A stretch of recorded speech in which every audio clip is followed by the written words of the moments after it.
Hey guys, I recently got asked a question by Karen who wanted to know how I go about layering my cardstock and what size card do I normally make. Well, normally I make a A2, which is 4¼ inches by 5½ inches. And that's just a personal preference. I mean, there's different sizes of cards. You can usually Google card sizes and it'll tell you what size they are, what the measurements are, and also what it's called versus like 5x7 is an A something or other. The only one I can remember off the top of my head is an A2, so sorry. Anywho, okay. So this is was a piece of 80-pound, 8.5 by 11 cardstock, American Crafts white cardstock. All I did was cut it in half and fold it over. Really easy peasy. Now say you want your cardstock to cover the entire card base. You don't want any of the white showing. Well, you already know the measurements of the card, which is, again, 4¼ by 5.5. Sorry, brain fart. So you just use your paper trimmer and you would cut a 4¼ by 5.5, and that's what you would get. And it would sit,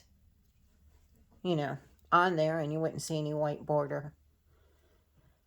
And for this one, I actually cut the 4¼ by 5.5 in this blue and cream paper, and then I wanted the little bit of wood panel looking paper on there as well. So what I did was I cut this one 2 inches by 4¼ and then I just attached it to the bottom.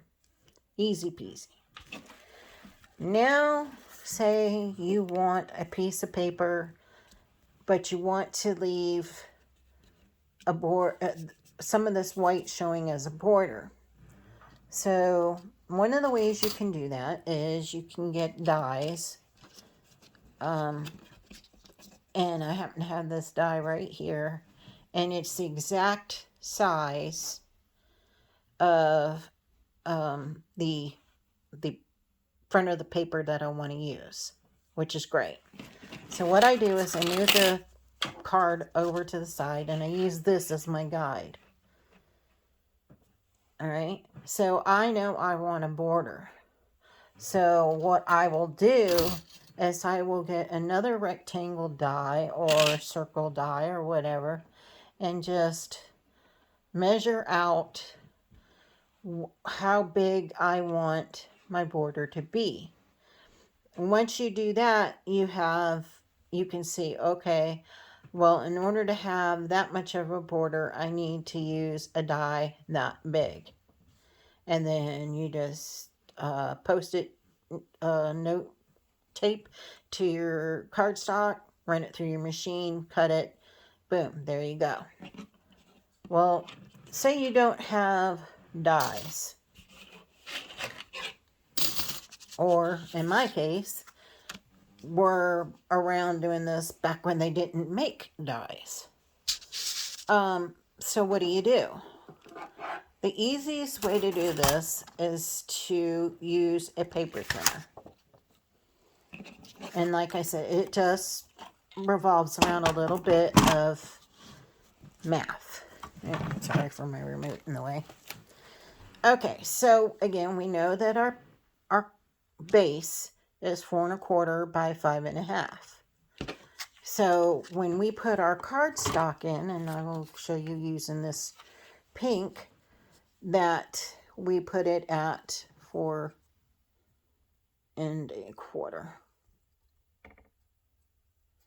Sorry, I have MS hands and they don't always want to work the way I want them to. Okay, so At 4 1/4, that would make it cover the entire base. So what I like to do is I like to go small at first, because you can always cut a little bit more, but you can't add back once you mess up. So what I do is I take it from the 4 1/4 mark, take it down to the 4 mark, and I run it through. Now, as you can see, I already did that. And I would do the same going this way. At 5 1/2, I would do it at 5 1/4. And I would just cut it. What happens when you do that is you will get your base. Now, as you can see, it gives me a very small border. So if that's what you're going for, keep it. If it's not, you can always trim off a little bit more.